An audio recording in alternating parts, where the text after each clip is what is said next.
James Mathers for the Digital Cinema Society at NAB 2022.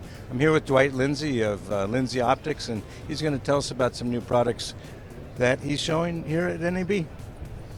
Hello. So we have lots of filters in rota mounts, rota frames we call them, and one of the products that we introduced a few years ago is this variable neutral density, which goes between 2 and 8 stops. It is 2 trays thick, 12 millimeters thick, fits in most 4 by 5.65 matte boxes, and has 0.8 gear, thumb wheel gears, and has been very, very well accepted. We're now introducing a new version. It's also between 2 and 8 stops of beautifully neutral density. And this time it's 1 slot thick. We made the glass rather thinner, and we've also put a reducing gear right here. And that reducing gear allows us to get 360 degrees rotation on the thumb wheel gear with 90 degrees rotation on the main gear, and therefore we can calibrate the thumb wheel gear in stops between 2 and 8. So that's new. It's thinner and calibrated with the same beautiful neutral density. We also have somewhat new a series of rotatable graduated neutral density filters. So why would you want to rotate a graduated neutral density filter? Imagine that you have a horizon line which is not horizontal, it's not level, because there's a hill or a mountain. With this you can rotate the neutral density to align with whatever horizon you have, and then with the red switch you can lock it in place. We also have a variety of streak filters which do the same thing as other people's horizontal anamorphic streak if you orient the rod lenses vertically like this, but you can get some other orientation of the streak. Now the streaks will be vertical when the rod lenses are horizontal.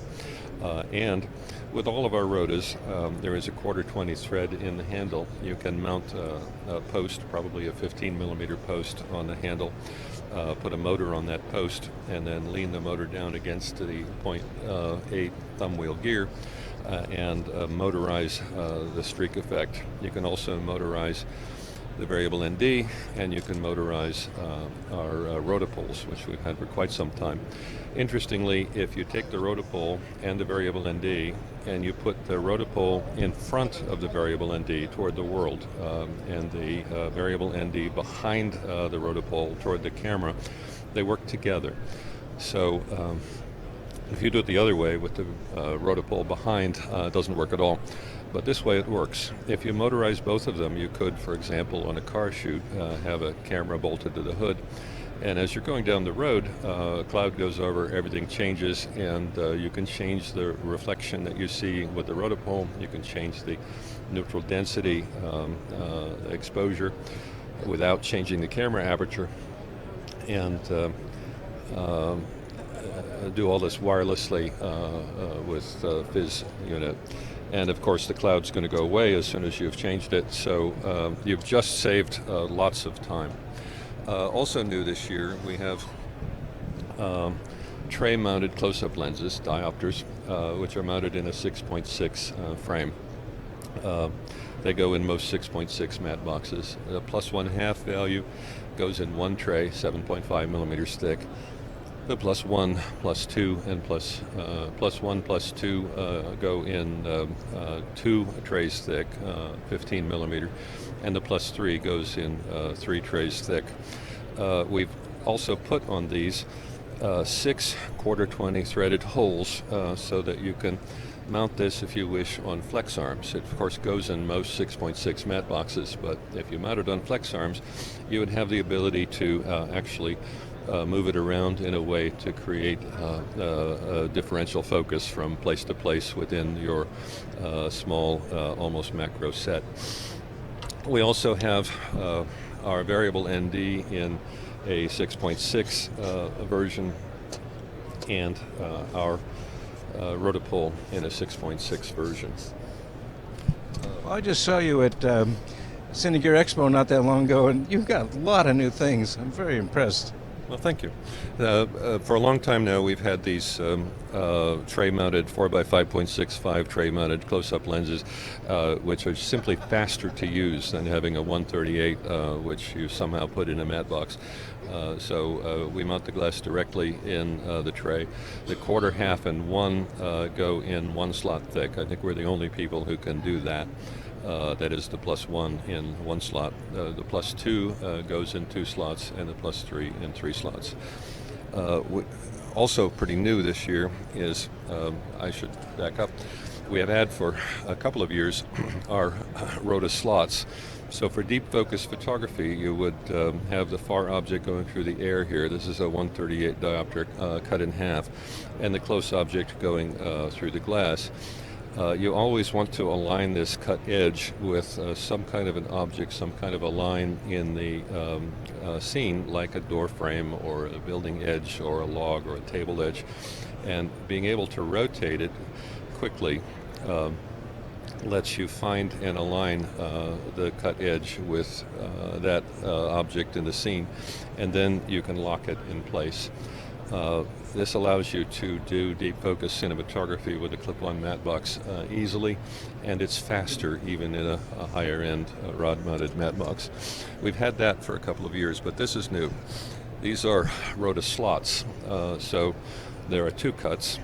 They come in +1/2, +1, +2, and +3, and with slot widths of 15 millimeter, 30 millimeter, and 45 millimeter.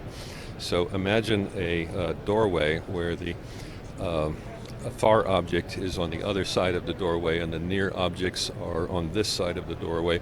You would align this slot with the doorway, and you would choose the slot width depending on your camera position, your angle of view on your lens, and the size of the door.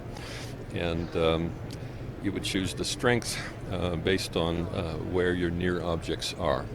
So that's quite new. You also have, of course, the slot, the locking mechanism to lock it once you find the position. I also want to show you our director's viewfinder, which we've had for a couple of years now, but there are some improvements recently.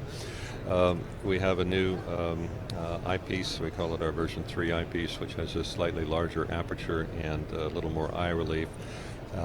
We have modified the modules with ball head plungers, which prevents them from rattling back and forth, and I'm quite happy with the way that works.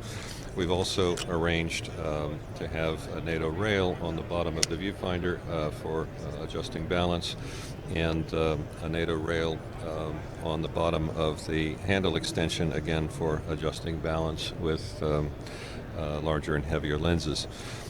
You can, of course, take the handle off of the handle extension and put it directly under the viewfinder, and then you have an arrangement like this, which you would use for lighter lenses.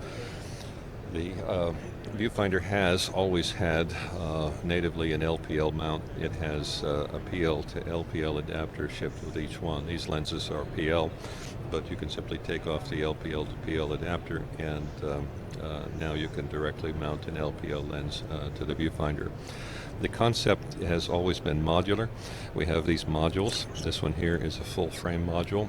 We have a Super 35 module and a VistaVision module for Monstro 8K.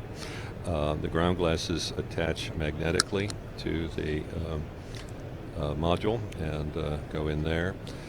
The ground glass is slightly larger than a Lexus 65 and therefore larger than what most people will use, which does allow you to view the surround, which can be useful.